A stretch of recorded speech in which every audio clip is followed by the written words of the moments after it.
प्यारे बच्चों, आपके सामने रीतिकाल भाग 3 आ चुका है।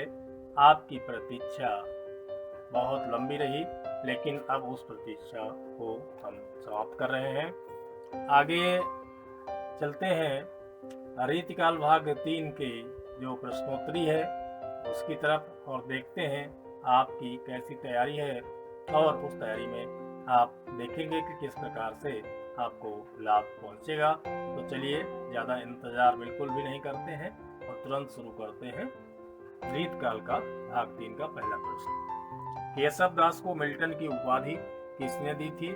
यहाँ पर 4 विकल्प आपके सामने हैं। आचार्य शुक्ल, मिश्र बंधु, नगेंद्र, श्याम सुंदर दास। इन 4 में से किसने केशव दास को मिल्टन कहा था? तो आइए देखते हैं प्रश्न संख्या 1 का पहला उत्तर, और यह है मिश्र बंधु। मिश्र बंधु ने केशव दास को मिल्टन की उपाधि दी थी, ध्यान रखिएगा। आगे बढ़ते हैं। राजा शिव प्रसाद सितारे हिंद का रत्न कुमारी के साथ कौन सा संबंध था? तो राजा शिव प्रसाद सितारे हिंद का नाम सभी ने सुना होगा, और उनका कैसा संबंध था रत्न कुमारी के साथ? वो नानी थी उनकी, कि दादी थी, कि बुआ थी, कि माँ थी? इसका उत्तर आपको खोजना है। तो आइए देखते हैं प्रश्न संख्या 2 का उत्तर क्या है। तो भैया ये राजा शिव प्रसाद सितारे हिंद जी की दादी थी कौन? रत्न कुमारी जी। आगे बढ़ते हैं प्रश्न संख्या 3। नहुस नाटक के लेखक कौन है? ये आप सभी को पता है।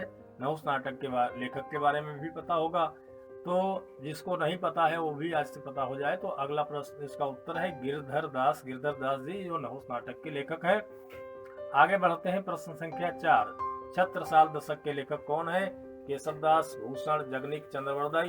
इनमें से कौन सा लेखक है जो छत्रसाल दशक का है? तो वह उत्तर है भूषण। भूषण ने छत्रसाल दशक नामक रचना की है, और भूषण वीर रस के बहुत प्रमुख कवि हैं रीतकाल के। आइए आगे बढ़ते हैं प्रश्न संख्या 5। रीति सिद्ध धारा का प्रतिनिधि कवि किसे कहा जाता है या कौन है? तो वहां पे देखिए 4 विकल्प है। बिहारी, लल्लूलाल, भिखारी दास, सदल मिश्र। इन 4 में से कोई एक है जो रीति सिद्ध धारा का प्रतिनिधि कवि कहलाता है। तो आइए उस प्रतिनिधि कवि के बारे में जानते हैं, और वह है बिहारी लाल। बिहारी लाल रीति सिद्ध धारा के प्रतिनिधि कवि हैं। अगला प्रश्न है 6। कविकुल कल्पतरु के लेखक कौन है? तो कविकुल कल्पतरु के लेखक हैं भिखारी दास, की चिंतामणि, की जसवंत सिंह, की लल्लूलाल। आइए देखते हैं कि यहाँ पे कौन सा उत्तर सही है। उत्तर सही है चिंतामणि। कविकुल कल्पतरु के लेखक चिंतामणि जी हैं, ध्यान रखिएगा। अगला प्रश्न है 7। अलंकार भ्रमभंजन नामक रचना के रचनाकार कौन है? यहाँ पर ये बहुत महत्वपूर्ण प्रश्न है, बहुत बार पूछा जाता है। विकल्प 4 भिखारी दास, ठाकुर, बोधा और ग्वाल। इनमें से कोई एक उत्तर आपका सही है, और वह उत्तर है भिखारी। भिखारी दास ने अलंकार भ्रमभंजन नामक रचना लिखी है। अगला प्रश्न 8। व्यंग्यार्थ कौमुदी के लेखक कौन है? बहुत अच्छा प्रश्न है, बार बार पूछा जाता है। यहाँ पर प्रताप सिंह विकल्प में दिए गए हैं, भिखारी दास है, मतीराम है, देव है। इन 4 में से कोई एक है, और तो कौन है एक? आइए फटाफट देखते हैं। व्यंग्यार्थ कौमुदी के लेखक प्रताप सिंह जी हैं। आगे प्रश्न है 9। काव्य विलास के लेखक कौन है? प्रताप सिंह है, भिखारी दास है, मतीराम है, आलम है। इन 4 विकल्प में से कोई एक है जो काव्य विलास का लेखक है। तो वह काव्य विलास का लेखक कौन है? फटाफट उत्तर को जान लेते हैं। वह है प्रताप सिंह। प्रताप सिंह ने काव्य विलास नामक लेख रचना लिखी है, ध्यान रखिएगा बच्चों। आगे पढ़ते हैं प्रश्न संख्या 10। निम्न में से कौन सा कवि रीति मुक्त धारा का है? तो यहाँ पर रीति मुक्त धारा का कवि पूछा गया है। 4 विकल्प आपके सामने दिया गया है। सेनापति, सुखदेव, मिश्र, कुलपति मिश्र, भिखारी दास। इन 4 में से कोई एक होगा, और कौन सा है कौन सा नहीं है आपने सोच लिया होगा। आइए देखते हैं आपने जो भी सोचा है, जो टिक किया है, तो वह सही है या नहीं है। तो ये इसका उत्तर है 11 का 10 का सेनापति। सेनापति कौन है? ये रीति मुक्त धारा के कवि हैं, और बाकी शेष लोग जो हैं वो रीति मुक्त के नहीं है। अगला प्रश्न है 11। हिम्मत बहादुर बिरदावली के लेखक कौन है? एक बहुत महत्वपूर्ण रचना है। कौन है हिम्मत बहादुर बिरदावली? तो इसके देव हैं कि पद्माकर हैं, कि रसलीन है, कि भिखारी दास है? यहाँ पर ये विकल्प का उत्तर आएगा पद्माकर। पद्माकर हिम्मत बहादुर बिरदावली के लेखक हैं। अगला प्रश्न है 12। नवरस तरंग किसकी रचना है? ये देखिए बेनी प्रवीण है, इसमें पद्माकर है, रसलीन है और देव है। यहाँ पर पूछा गया है कि नवरस तरंग के लेखक कौन है? तो नवरस तरंग के लेखक हैं बेनी प्रवीण जी, और बेनी प्रवीण जी के बारे में आप लोग जानते होंगे। आगे बढ़ते हैं प्रश्न संख्या 13 पर। अब देखिए, जुगल विलास नामक रचना के बारे में पूछा गया है कि इसका रचयिता कौन है। बहुत ही महत्वपूर्ण प्रश्न है, कई बार प्रतियोगी परीक्षाओं में पूछा गया है, पूछा जा सकता है, इसलिए इसके बारे में जो कुछ भी पढ़ेंगे हम समझेंगे, वो ध्यान रखेंगे, लिख ले देंगे। पेन उठाइए और लिखते जाइए, डायरी बना लीजिए, नोट्स बुक बना लीजिए, उसमें जरूर लिखिए, ताकि आगे आपको समय की बचत हो, आपके धन की भी बचत हो और आपको याद रहे हमेशा, जो आपकी प्रतियोगी परीक्षाओं में काम आए। तो यहाँ पर जुगल विलास नामक रचना के रचयिता के बारे में पूछा जाता है, तो वह देखते हैं विकल्प क्या सही है। ये राम सिंह जी ने जुगल विलास नामक रचना लिखी थी। अगला प्रश्न है 14, भारती भूषण के रचयिता कौन है। बहुत बढ़िया रचना है और बहुत ही अच्छे कवि हैं, लेखक हैं जिन्होंने इसको लिखा है। तो वह कौन लेखक हैं, देखिए यहाँ 4 विकल्प है, गिरधर दास, मुरलीधर, पद्माकर और बेनी प्रवीण। बहुत बढ़िया विकल्प है, बहुत अच्छा रचना पूछी गई है। ये प्रश्न पूछा जाता है, पूछा जाएगा भी, तो पता नहीं कब आ जाए, इसलिए इसको भी ध्यान रखेंगे। इसका उत्तर है गिरधर दास, भारती भूषण के रचयिता है। अगला प्रश्न है, कर्णाभरण नामक रचना के रचयिता कौन है। यहाँ पर श्रीपति, देव, भिखारी दास, गोविंद, इन्होंने इनमें से 4 विकल्प में से कौन उत्तर सही है। चलिए आपने देखते हैं सही किया होगा या गलत किया होगा, पता चलेगा। देखिए यहाँ पर गोविंद जी जो है कर्णाभरण नामक रचना के रचयिता है। अगला प्रश्न है 16, रावरे रूप को रीति अनूप नयो नयो लागत ज्यो ज्यो निहारिये। बहुत अच्छा जो है ये यहाँ पर कविता लिखी गई है, रचना की गई है, पंक्ति बहुत अच्छी है।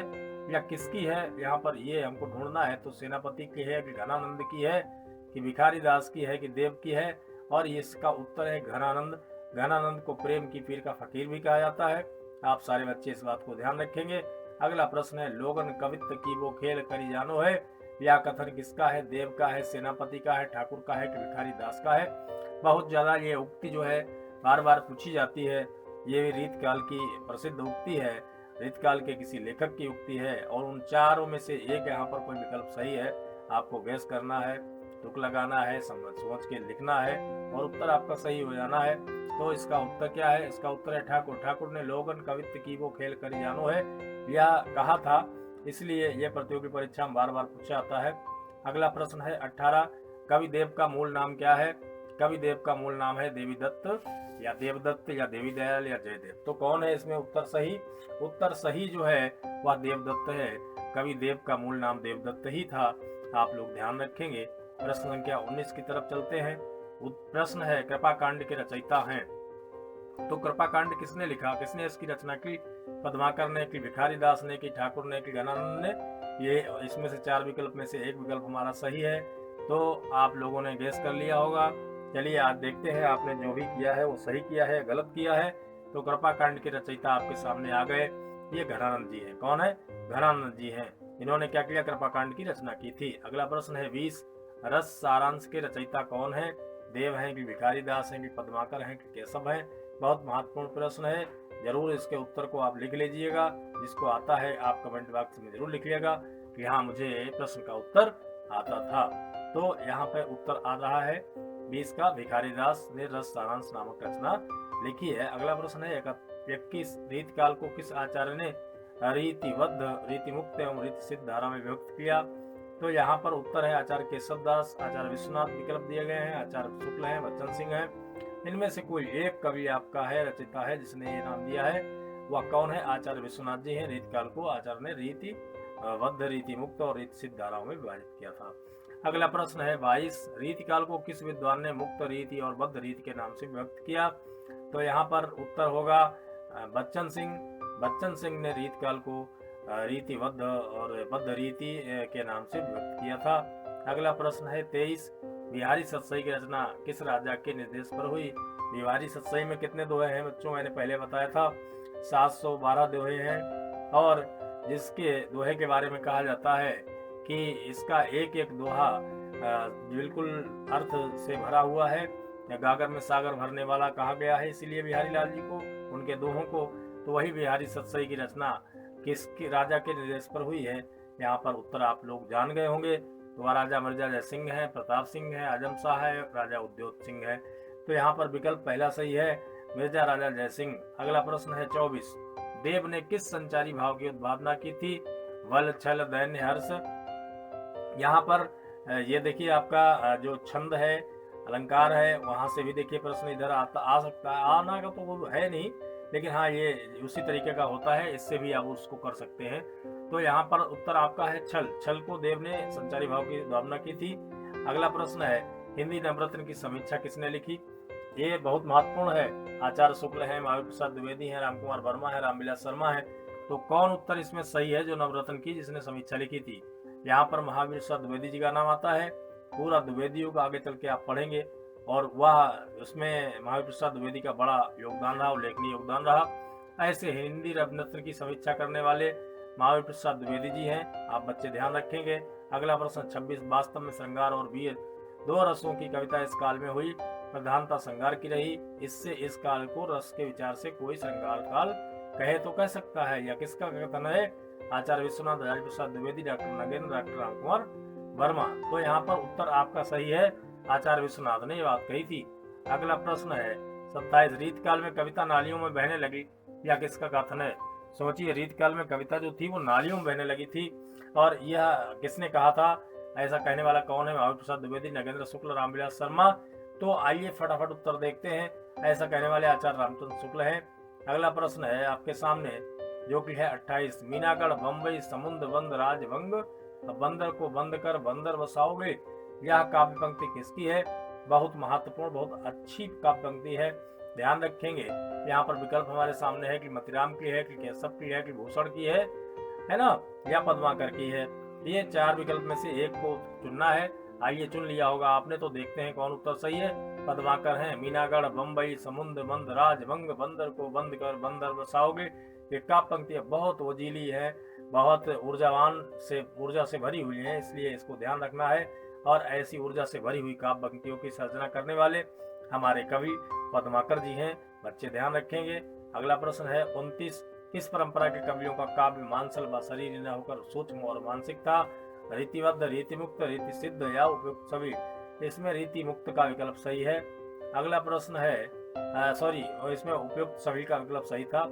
अगला प्रश्न है 30, वीर रस की उल्टी गंगा बहाने वाली कवित्री कौन है? तो वह है सुभद्रा कुमारी चौहान। चंद्रवरदायी कवित्री है नहीं, केशव है नहीं, भूषण है नहीं, तो आप लोग बता दोगे सुभद्रा कुमारी चौहान।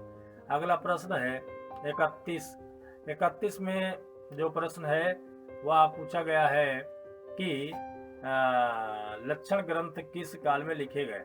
तो लक्षण ग्रंथ वैसे तो सभी कालों में लिखे गए, लेकिन रीति काल में विशेष रूप से लिखे गए, इसलिए यहाँ पर विकल्प जो सही है वह दूसरा सही है। और उसके बाद में लक्षण ग्रंथ किस काल में लिखे गए? रीति काल में लिखे गए, और ठीक बात है। उसके बाद अगले प्रश्न पढ़ते हैं, रीति काल का प्रमुख अलंकारवादी रचनाकार कौन है? केशव है, देव है, मतिराम है, बिहारी है। तो यहाँ पर सही उत्तर है केशव दास। इनको अलंकारवादी आचार्य भी कहा जाता है।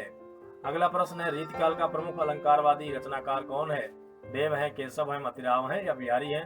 तो यहाँ पर देव है। अगला प्रश्न है, भूषण बिनु न विराजे कविता वनिता मित्र, यह काव्य पंक्ति किसकी है? ये भूषण की है, मतिराम की है, केशव की, बिहारी की? तो यहाँ पर ये सही उत्तर है भूषण बन न विराजे कविता वनिता मित्र। ये किसकी उक्ति है?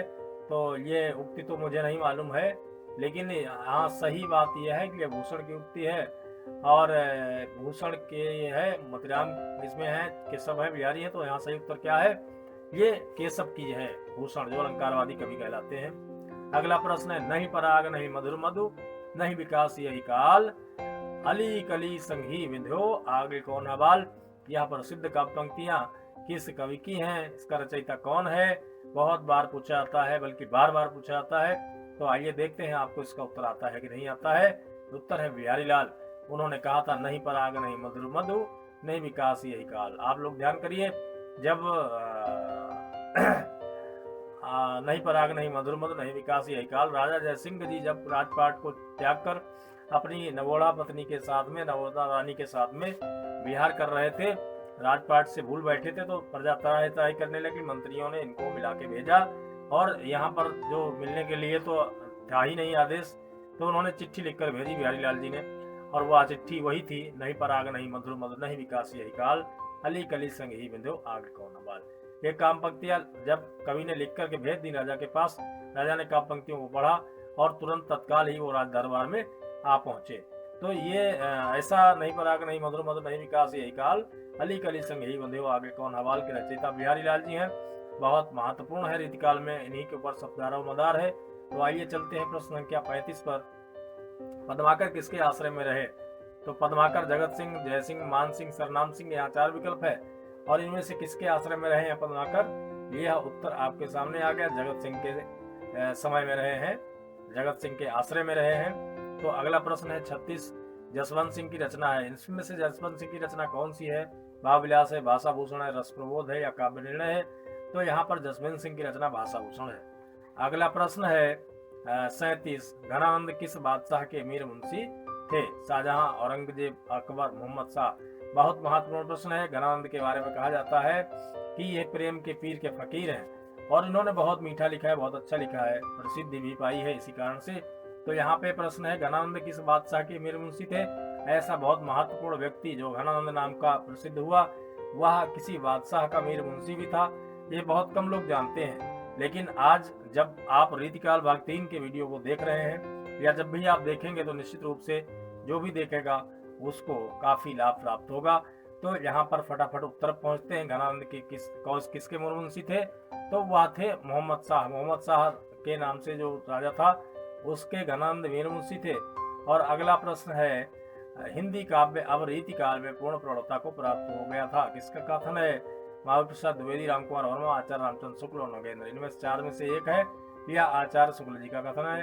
अगला प्रश्न है, अति अलंकार प्रियता किस काल की विशेषता है? अति अलंकार प्रियता, तो ये देखिए आदिकाल, रीतिकाल, भक्तिकाल, आधुनिक काल, ये 4 कालखंड है हिंदी साहित्य के इतिहास के। इस 4 कालखंड में से कौन सा ऐसा कालखंड है जिसमें अलंकार प्रियता जो है वो बहुत ज्यादा चरम पर थी? वह उत्तर है आपका रीतिकाल।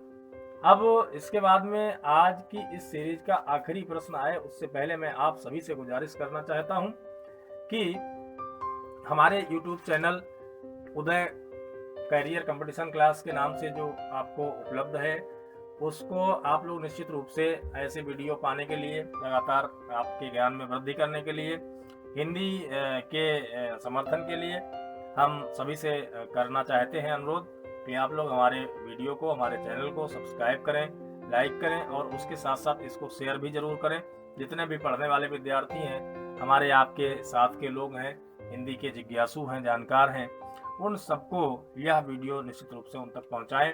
और इसके साथ साथ मेरा आप सभी से ये भी अनुरोध है कि हमारे इस वीडियो में आपको कहीं पर कोई सुधार की गुंजाइश जो भी दिखती है, कोई त्रुटि हो, उससे भी अवगत कराएं, हमारे कमेंट बॉक्स में लिख भेजें।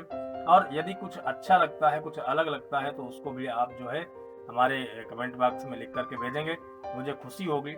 आप जो कुछ भी जैसा भी लगता है वह बिल्कुल आप अपने दिल से सही सही कहिएगा, लिखिएगा, ताकि हम आगे अगले वीडियो में उसको निश्चित रूप से ऐसी समस्या से निजात पा सके। चलिए आगे बढ़ते हैं आज के वीडियो के आखिरी प्रश्न की तरफ, और वह प्रश्न है 40, चिंतामणि एवं मतिराम के भाई कौन से हैं? चिंतामणि एवं मतिराम 2 लोग यहाँ पर हैं और इनका एक भाई इसमें है। तो वह कौन भाई है? देव है कि बिहारी है कि भूषण है कि केशव है? यह प्रश्न का उत्तर आपके सामने है। भूषण जो है वह चिंतामणि और मतिराम के भाई हैं, माने भूषण, चिंतामणि, मतिराम भाई भाई हैं। ये बार बार पूछा जाता है, कई बार पूछा जाता है। आप सभी ने हमारे इस वीडियो को देखा है, आप सभी का बहुत बहुत धन्यवाद। Thank you for watching video. नमस्कार।